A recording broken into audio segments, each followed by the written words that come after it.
sur le boulevard BD. Ces albums sont faits pour toi. Voyons donc ce que j'ai reçu et qui seront les prochaines chroniques à venir de Boulevard BD. Allez, c'est parti.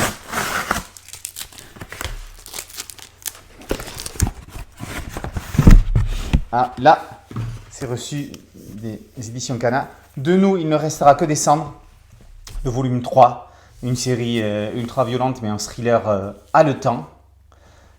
Les 2 premiers volumes ont déjà été chroniqués, vous pouvez retrouver les vidéos sur la chaîne YouTube et le podcast audio, Boulevard BD.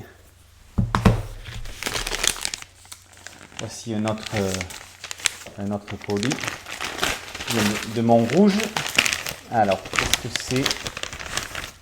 Ah, c'est l'adaptation d'un roman de Michel Bussy. On l'a trouvé plutôt joli. Le dessinateur est Joël Alessandra.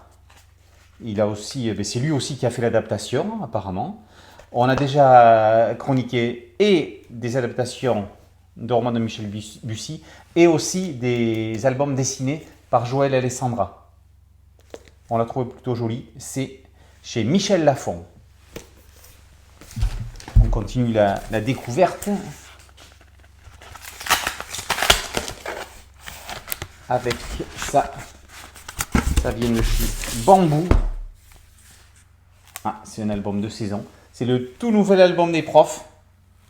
Avec toujours Eroc et Sti qui se partagent le scénario.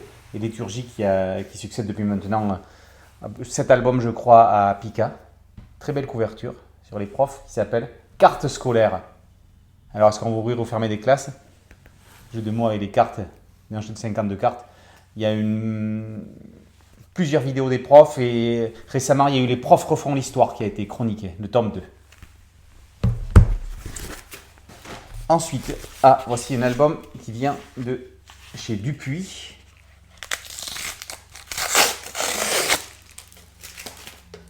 Alors, avec un beau dossier de presse. Ah, c'est la très attendue seconde partie de Ténébreuse, un des derniers scénarios de regretté Hubert, est dessiné par Mallier. Mallier, c'est lui qui va faire le 8e et dernier tome de Avant la quête. Le tome 1 de Ténébreuse a aussi été chroniqué sur Boulevard BD. Et avec un magnifique dossier de presse, regardez cette magnifique illustration de Vincent Mallier, avec à l'intérieur interview d'auteur. De quoi étayer la chronique de Boulevard BD. On passe maintenant chez Dargaud. Alors, chez Dargaud, qu'est-ce qu'on a? Ah, on a un album très très attendu, un des événements de la rentrée, qui n'est pas dessiné par Julia, un indice, mais par Jovanovic.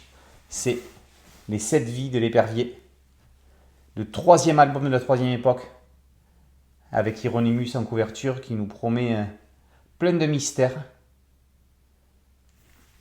Le titre, c'est Le fils d'Ariane, jeu de mots avec le fil d'Ariane. Les 7 vies de l'épervier. Ça fait plaisir de retrouver Cotias. Cotias qui est trop rare au scénario à une époque, il publiait chez Glénat à foison. Maintenant, il se fait rare. Mais c'est chaque fois des coups de maître qui nous sortent. On verra ce que donnera cet album Les 7 vies de l'épervier. Ah, et toujours chez Dargaud, merveilleux, Astérios, par le tendre. Alors vous vous rappelez de La gloire des rats et Tirésias autrefois. Et là, on a eu Pygmalion au mois de juin et Astérios qui sort maintenant. Et la double chronique sur Pygmalion et Astérios va très très vite paraître sur Boulevard BD. Et on termine le lot de la semaine avec,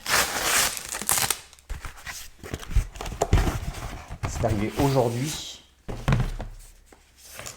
Les contes des cœurs perdus de Louis Clément. C'est une collection de one-shot. Plusieurs des précédents ont été chroniqués aussi. Et avec la merveilleuse Carole Morel au dessin. C'est vraiment une de mes dessinatrices préférées.